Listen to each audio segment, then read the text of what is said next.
بسم اللہ الرحمن الرحیم۔ جس کا اللہ پر اعتماد ہوتا ہے، یقین ہوتا ہے، اللہ اسے گرنے نہیں دیتے۔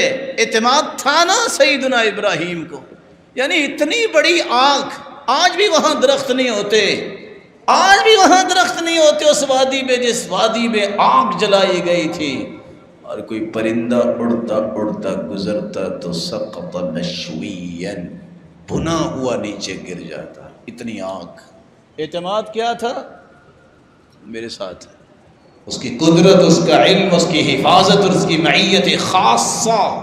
پریشانی کی کوئی بات، مسکرا رہے ہیں، ہاتھ بھی بندھے ہیں، پاؤں بھی بندھے ہیں، منجنیق میں ڈال کے پھینکا ہے، جو ہی آگ میں گرے ہیں آگ ختم، کیونکہ اوپر سے حکم آ گیا تھا، قُلْنَا يَا نَارُ كُونِي بَرْدًا وَسَلَامًا عَلَىٰ إِبْرَاهِيمَ۔ عبارت کتنی خوبصورت ہے، بس ابراہیم کے لیے ٹھنڈی ہونا ہے۔ وہ جو رسیاں لگی تھیں ان کو بھی آگ لگی ہوئی تھی، پاؤں میں اور ہاتھ میں، ان کو آگ لگی، ابراہیم کو نہیں لگی علیہ السلام۔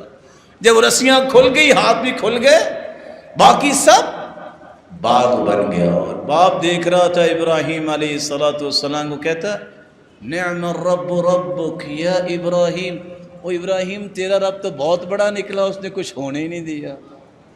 کچھ ہوا؟ میں کئی مرتبہ سوچتا ہوں کہ سائنس کتنی کلا بازیاں لگا چکی ہے، لیکن عقل کس نے دی ہے؟ اللہ نے دی۔ لوگ سمجھتے ہیں کہ کافروں کو کمال ہے، ہماری بات پہ لوگ غصہ کر لیتے ہیں۔ ہم کہتے ہیں کہ کافر مسلمانوں کے غلام ہیں، یہ نوکر ہیں تو نوکروں کو کام کرنے دیا کریں۔ مسلمان نے تہجد پڑھنی ہے، نمازیں پڑھنی ہے، روزہ رکھنا ہے، نیکی کے کام کرنے ہیں، چاش پڑھنی ہے، اوابین پڑھنی ہے، سنتے پڑھنی ہے، دعائیں کرنی ہیں۔ ان کا کام کیا ہے؟ بنائیں چیزیں مسلمانوں کو بھیجیں تاکہ ان کے لیے آسانیاں ہوں۔ تو نوکروں کی باتوں پہ خوش نہیں ہوا کرتے، ان سے کام لیا کرتے ہیں۔ ایک چھڑی جو سیدنا موسیٰ کے ہاتھ میں تھی، اللہ نے حکم دیا فَاضْرِب بِعَصَاكَ الْبَحْرَ، اچھا سمندر میں چھڑی مارو نا۔ یہ کون سی چھڑی ہے جس سے رستے ہی 12 بن گئے؟ یار میں کبھی سوچتا ہوں، آپ ہی سوچیں، ہم آخر انسان ہیں، کہ وہ چھڑی تو ہماری سمندر میں، اتنا بڑا پانی، خشکی کیسے ہو گئی؟ ایک نہیں، رستے 12 بن گئے۔ کیسا ملٹیپل یہ ڈنڈا تھا کہ ایک مرتبہ مارا اور 12 رستے بن گئے۔ اور پھر اس کے اندر کیسے کیسے فنکشنز رکھے اللہ تعالیٰ نے۔ فرعونیوں نے شاید سمجھا کہ رستے ہم بھی یوز کر سکتے ہیں، لیکن یہ رستے بنے کن کے لیے تھے؟ اللہ پر ایمان رکھنے والوں۔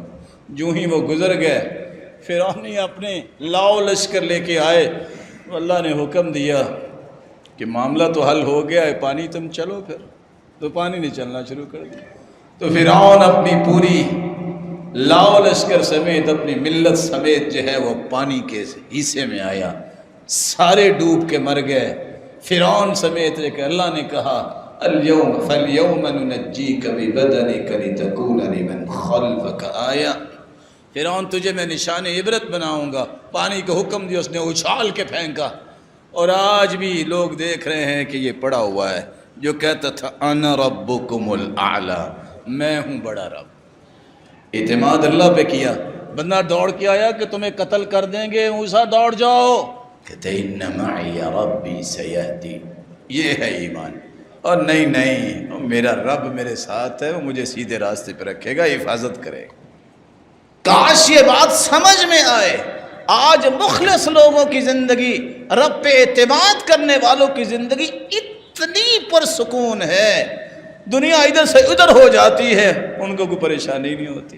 جن کا اعتماد نہیں ہے، وہ اخبار صبح اٹھ کے پڑھتے ہیں، وضو کیا نہیں ہوتا، منہ دھویا نہیں ہوتا، 3 روپے پٹرول بڑھ گیا، مارے گئے۔ لو یہ مسلمان، وہ چینی بڑھ گئی ہے، یہ کون سی ایسی نعمت ہے کہ آپ نے پھکے ہی مارنے ہیں، اس کی تھوڑی سی کم کھا لو۔ اگر چینی بڑھ گئی ہے، کوئی چیز مہنگی ہو گئی ہے، تو اللہ کے خزانے ختم ہو گئے، نعوذ باللہ من ذالک۔ دنیا کے اعتبار سے تم سوچتے تمہارا رب بھی قریب ہو گیا، یہ کیسا ایمان ہے؟ اس لیے قرآن نے منافقوں کی بات کی ہے، یحسبون کل صیحۃ علیہم، یہ منافقوں کا رویہ ہے کہ معمولی سی پریشانی ہو تو واویلا شروع کر دیتے ہیں، رونا پیٹنا شروع کر دیتے ہیں۔ آپ کسی 20 کروڑ کے مالک سے ہی پوچھیں گے نا کیا حال ہے، او بس جی رڑ گیا جی، کیا بتائیں جی، بس کیا بتائیں۔ اس کے مقابلے میں کسی دیندار سے پوچھیں کیا حال ہے، کہتے ہیں الحمدللہ۔ یہ ہے اعتماد رب پہ کہ وہ اللہ کسی کو ضائع نہیں کرتا۔ وہ میں نے پہلے بھی قصہ شیئر کیا تھا، ایک شخص آیا، انسان ہے نا، ہم بھی کمزور ہیں، وہ آ کے کہتا جی نقصان بڑا ہو گیا دعا کر دیں۔ میں نے ویسے ہی پوچھنا چاہا کہ کیسے نقصان ہوا، کہتے جی 35 لاکھ روپے کا نقصان ہو گیا۔ اب یہ ایک بڑی اماؤنٹ ہے تو بندے کو پریشانی ہوتی ہے، تو دعا بھی کی یا اللہ اس کا نقصان پورا کر دے، تو اس کا بھلا فرما، اللہ تعالیٰ اس کے لیے آسانی فرما۔